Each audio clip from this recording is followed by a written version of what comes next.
الرحمن الرحيم إنا أنزلناه في ليلة القدر. Have you ever felt like you were praying for the wrong things? Have you ever asked God for something, only to realize later that you should have asked for something better?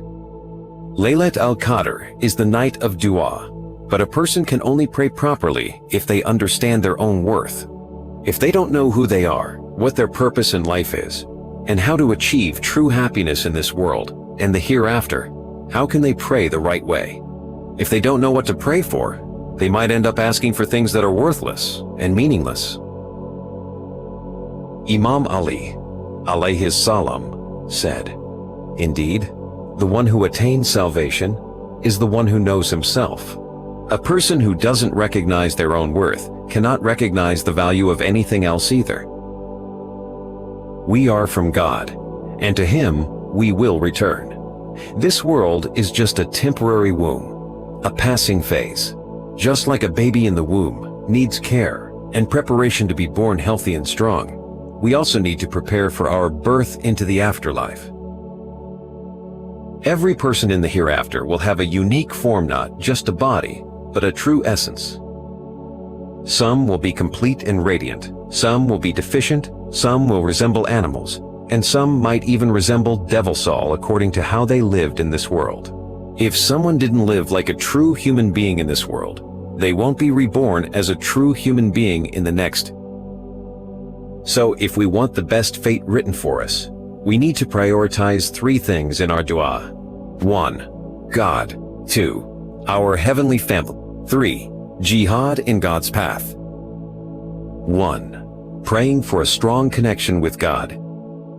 O Allah, I am from you, and your spirit has been breathed into me. Help me live in a way that pleases you. Guide me to follow the purpose for which you created me.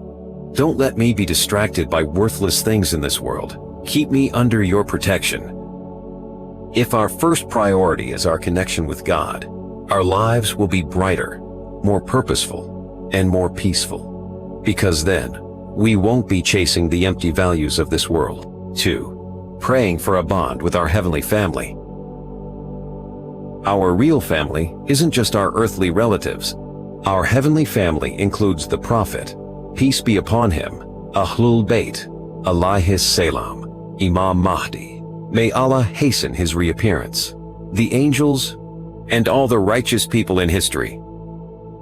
One day, we will leave this world, and when we open our eyes in the next life, we will face the family we chose.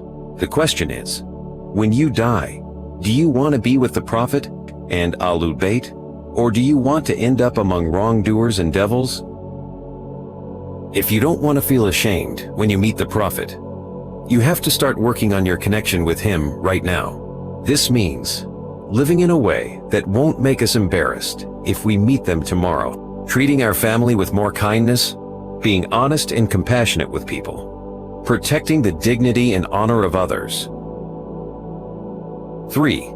Praying for jihad in the path of God. What is jihad? Jihad has many forms. Jihad of knowledge, seeking and spreading truth. Jihad of action, living by God's values. Jihad against the self, fighting our desires and weaknesses. Jihad means proving that you are serious about your faith and doing everything you can to help God's cause succeed. We must pray that our time, talents, and abilities are used for God's sake.